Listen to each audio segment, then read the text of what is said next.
this is the best way to hold a dart. No, this is the best way to hold a dart. No, pushing is so much easier. No, you want to pull that dart to the dartboard. How fed up are you of hearing these arguments? And even more recently, I have seen claims of the perfect grip. Let's bust this myth wide open.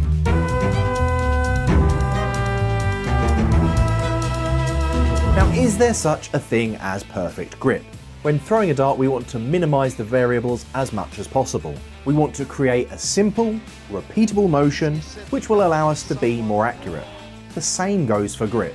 Now, there isn't really a wrong way, he says. I'm sure I'm now going to get people sending in pictures of holding darts upside down and sideways, but realistically, I've seen some very strange grips, and some of them really work.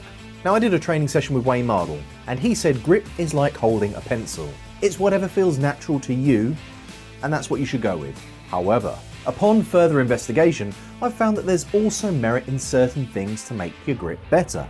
For example, the more fingers on a dart, the more difficult it is to make sure that release is even. You have to make sure your thumb and your fingers release at exactly the same time. Fair enough.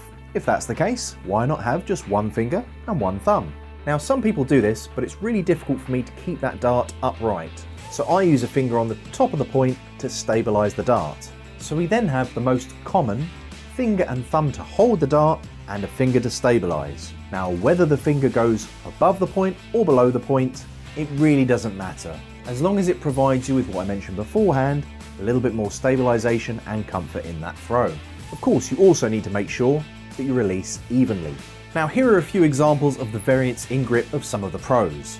You can see that most of them at the top of the game have this 2 fingers and a thumb approach, but they also execute it slightly differently. This can depend on where they hold the dart, the shape, and obviously, most importantly, what feels comfortable for them.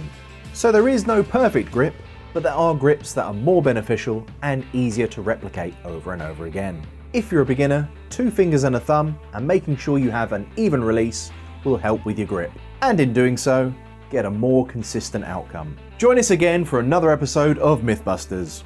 My name is Mark, and as always, have a good one.